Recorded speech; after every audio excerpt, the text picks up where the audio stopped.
Thank you everyone for coming out. It is very important that we come together as a community to review a disaster recovery plan. As you know, previously we didn't have a good one, and that is in the past. So today we will learn from the past in order to have a more successful future as a community.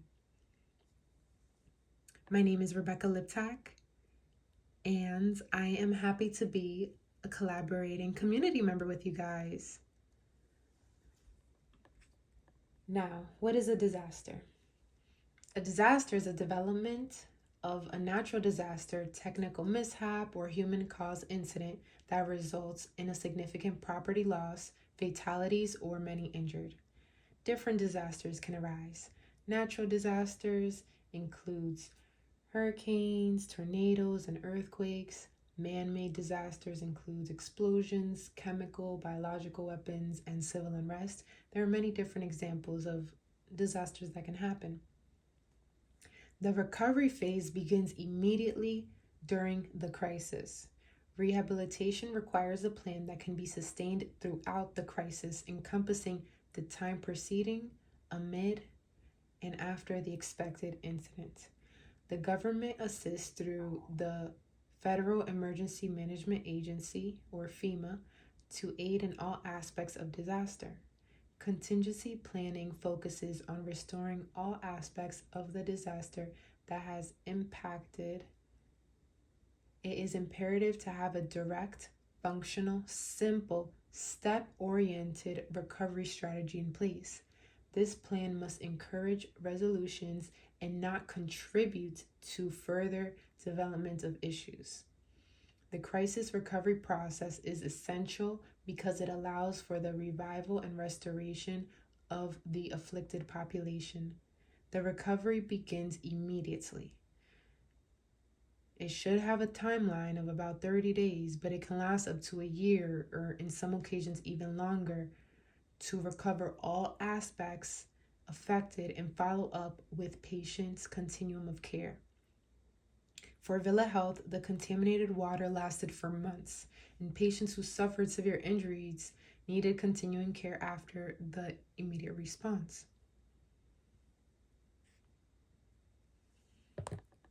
We will be using Healthy People 2020 goals and Healthy People 2030 objectives to help us as a community develop a more focused, united goal when it comes to disaster preparing.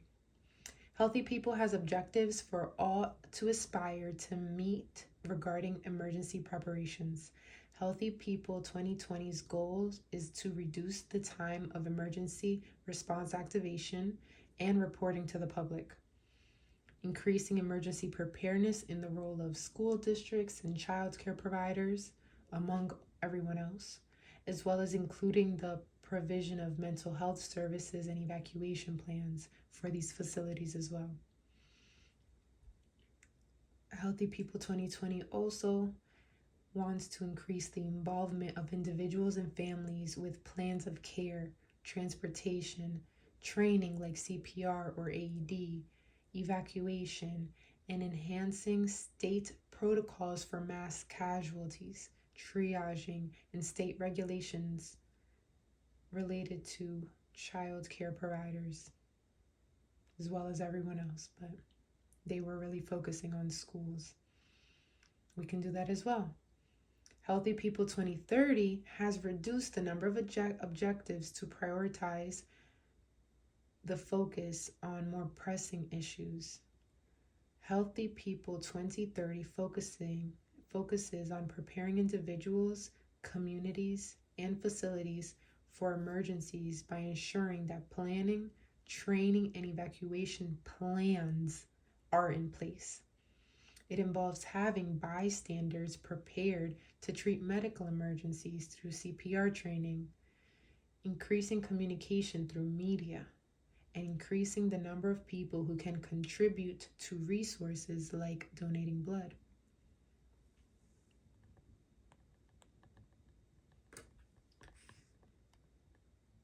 So those were the goals of Healthy People 2020-2030. Now, during a disaster, it is important to address special needs and have a plan for triaging. Societal, financial, and cultural factors can limit efficiency and safety in the rehabilitation process. The special needs population faces the most significant risk of negative consequences. They would be considered the vulnerable group. The special needs population includes physical, mental, and verbal impairments. For example, here in Villa Health, we have 147 people in the community who are physically disabled and require sign language services. The at-risk population is more inclined to be negatively affected by a catastrophe than the other healthy individuals. It is vital to have a triage classification as well during a disaster. For those who may have been affected, using the triage approach to identify which patients should get treatment based on their clinical condition, medical prognosis, and resources available. A system ensures that all resources are used appropriately, including supplies and patient care. Various systems of triage are used across facilities. Here we will be implementing the SALT triage method, which SALT stands for sort, assess, life-saving, intervention, treatment, transport. This one is recommended by the CDC. So using this, in less than a minute, the assessment of movement, breathing, pulse, you can see if there's a potential hemorrhage, it's all identified. And then there's a tag that's placed on the patients based on these assessments that's labeled yellow, green, red, or black. So here in the diagram, there are the labels, and these are different questions that we can ask ourselves. And it's very quick, it's all in the process of looking at a patient with observation.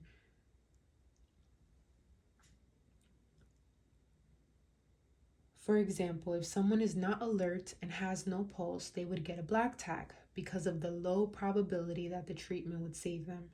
These resources will assist someone with a red tag, which is immediate attention. And the red tag is for someone who has the potential to survive the disaster.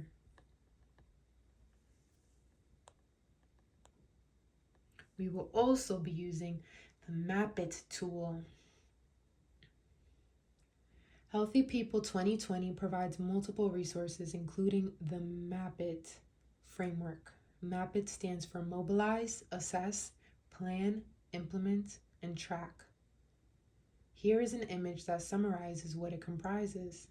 Map It is a tool to develop and analyze plans to ensure efficiency and effectiveness. A disaster recovery plan, for example, comprises an evaluation of public needs, engaging collaborators, improving access to essential services, and executing and tracking the progress. The deficiency in Villa Health's disaster recovery strategy amplified the disaster. The overall goal will be to have effective collaboration to mitigate further chaos, delivering quality and safe care to all patients and people in an orderly fashion.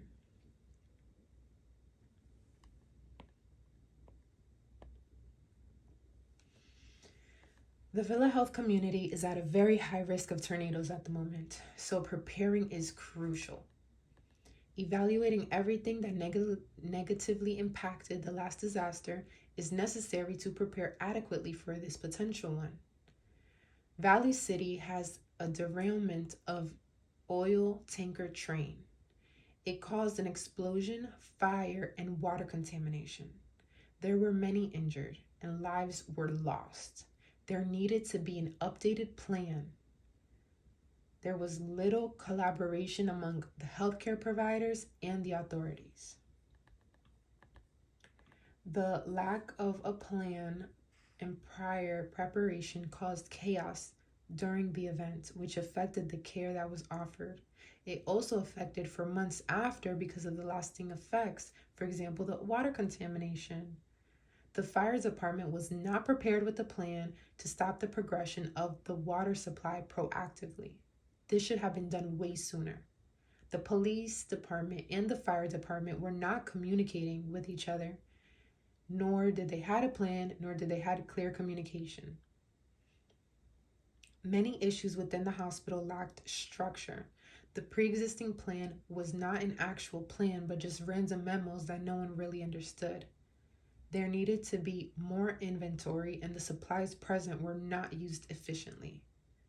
There was a crowd, which was a safety issue, and the officers weren't able to get there to help crowd control until 3 o'clock in the morning, which is unacceptable. And there was no triage process on top of the crowd, which is an even bigger issue. No one knew their role, no one was in charge. Some nurses were off the clock and could come in, but were not contacted by the facility. The nurses and doctors who were working for 12 plus hours straight with no breaks had exhaustion, which can lead to medical errors and can cost the patient's life. There were no specific measures that were in place for patients with special needs. Anthony, the director of facilities, mentioned that the focus of the higher ups were budgeting and financial aspects instead of the needs of the hospital, for example, patient care. So we can see that no one right now has the same goal. Having a plan and effective communication is vital to have smooth collaboration at all levels in the hospital and with the authorities. So today we will have a plan made and we will all be on the same page with the same goal. So it's great that you guys came out. So with the MAP IT process, the framework, the M stands for mobilize. Mobilization involves locating the people and facilities involved in the plan and assigning them each a role. I have taken the liberty to assign a role to all you guys as per your job descriptions. And if there's anything else you feel like you can help in, let me know after, and we will delegate, and we will also share it with the team in the next meeting. Jennifer Paulson is the administrator of Valley City Hospital. She will be the point person in charge of managing the roles and ensuring the plan is followed. During the crisis, she will contact all clinical staff from the emergency department that is not present, including nurses, technicians, physicians, and surgeons. Any hands that can be helpful will be contacted. It's an all hands on deck day when the next disaster strikes. Jennifer will also float nurses from other floors, and she will direct them to check with the charge nurse to assist in any low impact cases like wounds or cuts, whatever is needed at the moment. Jennifer will direct the additional staff to the charge nurse. Now there's Mike. Mike Horgan is the Associate Director of Hospital Operations. He will collaborate with the first responders. That's you guys. So that's Mike over there. Yeah, say hi, Mike. There's Mike. So at the end, maybe you guys want to switch contact informations so you guys are in contact, because he's going to be the one directly collaborating with the first responders. The first responders include the fire department, the EMTs, the police department, and the sheriff department. He will ensure that you guys are talking to each other, and you guys will ensure that you guys are talking to each other too, but he will also ensure the presence of the authorities when necessary. Having crowd control during a disaster in a timely fashion is a great example. That is something that should not be delayed because it is a further safety issue. Andrew Steller, the hospital CFO, will ensure that the special needs population has their needs met in all aspects, including medications, medical devices. Suppose they arrive to the emergency room, he will ensure that there's proper translating, mental health services, and supplies available to deliver culturally sensitive and holistic care to these patients. He will also collect all the needed paperwork to submit the FEMA application promptly. Andrew will collaborate with Villa Health HQ to develop a plan to ensure there's a budget in place to equip the hospital with the needs that they need for a potential disaster, like backstock. He will also coordinate biannual meetings to ensure everyone is up to date on emergency training. So everyone knows where to locate the emergency plan and everyone has the same goal of patient safety being the priority.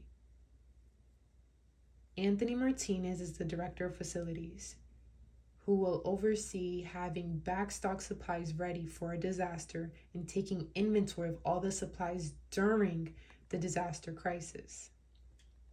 The charge nurse will assign an experienced nurse or whoever she seems suitable to screen any patients that are going to be walking in the emergency room and triage them in an orderly fashion. The charge nurse will delegate tasks to any additional staff that arrives.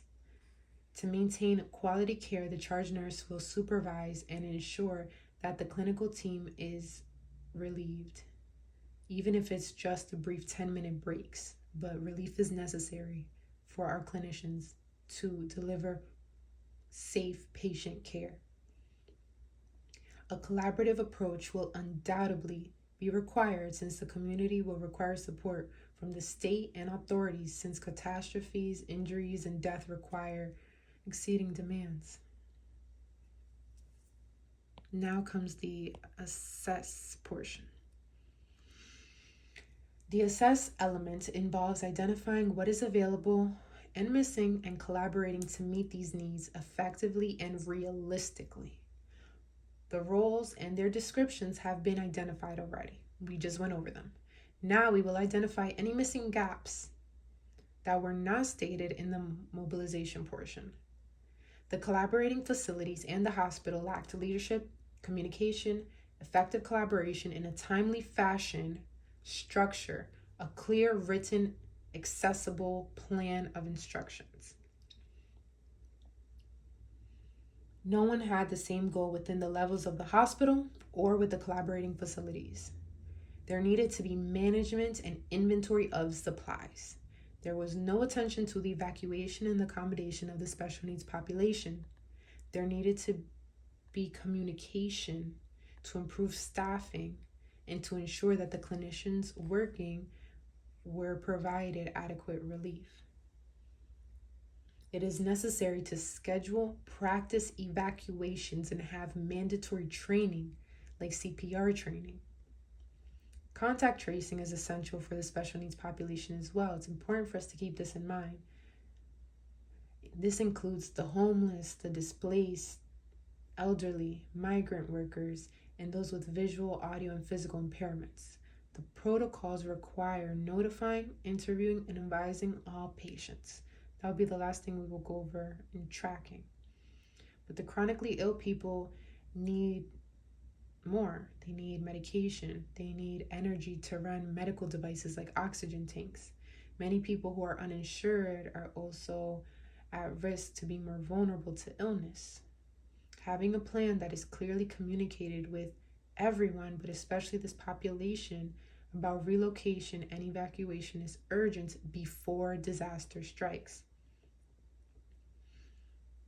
For example, I'll say examples later, but it's important before. Now, the P stands for planning. Planning involves a clear goal, identifying who and what is required for this goal, and knowing the expected outcome. Who and what has already been identified, as you guys saw in the first two slides. In line with Healthy People 2020 and 2030, the goal is to prepare the community with training, education, and resources for a potential disaster. We have to keep in mind this potential disaster is soon to come.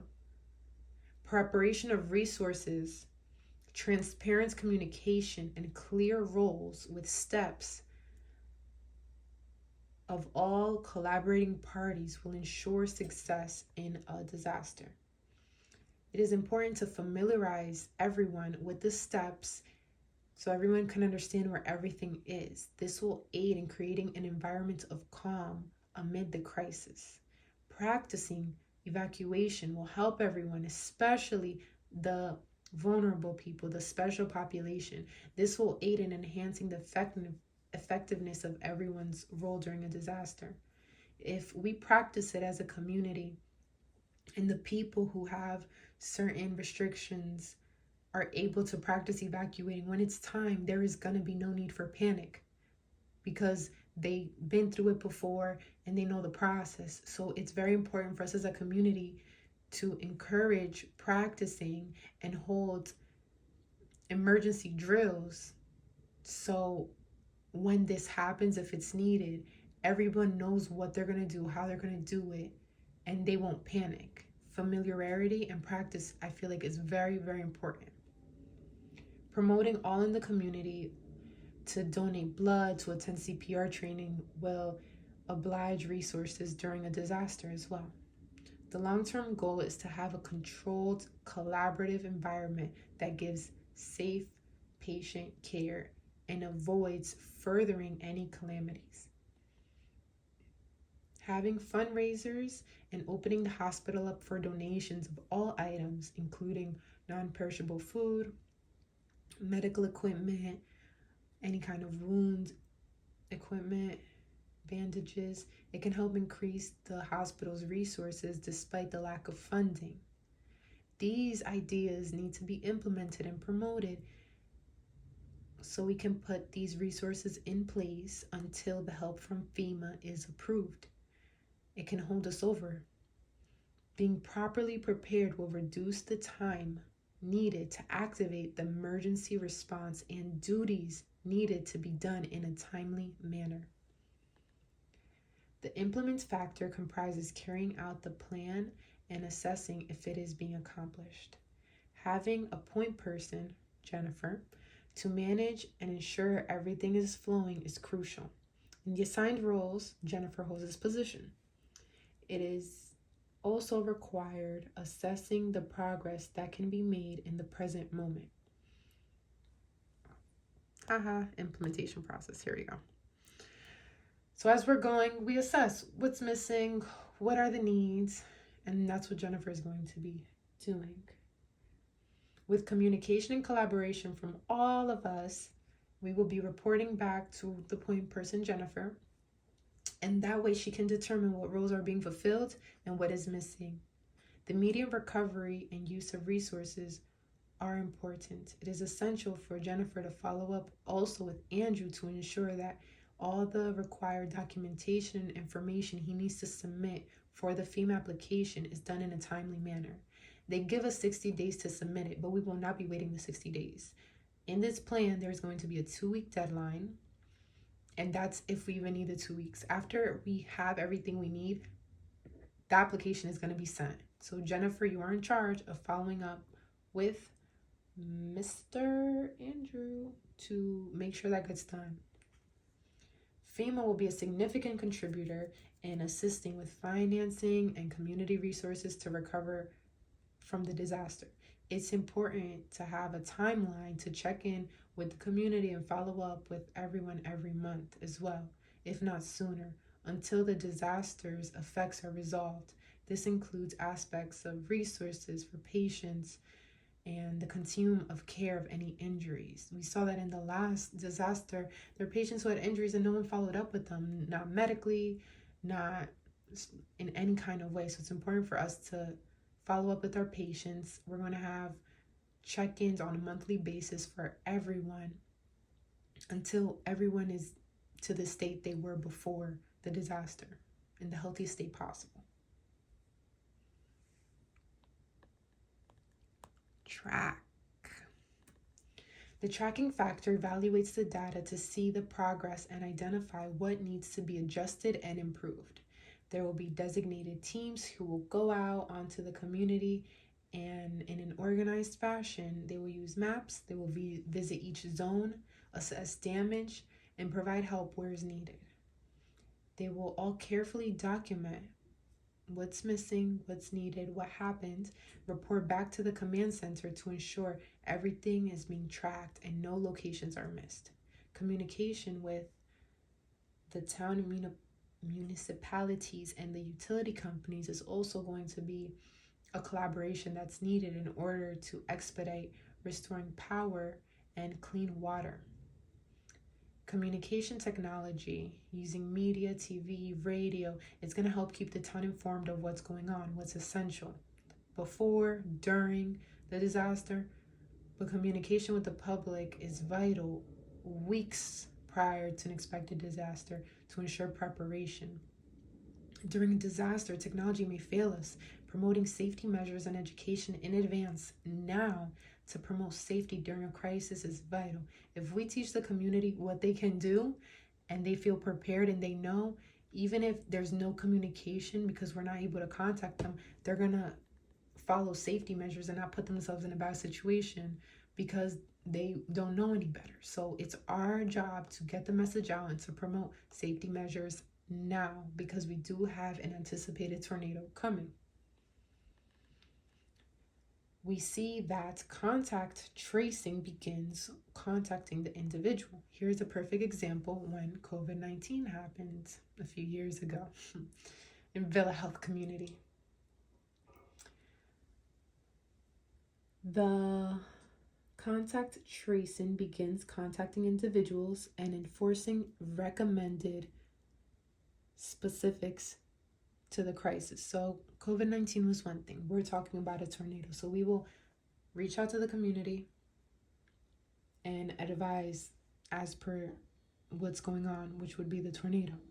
Then ensuring that there's medical monitoring in place where it's needed. So I feel like this is going to be focused more on the special populations, what they need. Do they have resources? Do they need some kind of generators, supplemental machines for their needs, sign language interpreters, whatever the needs are medically?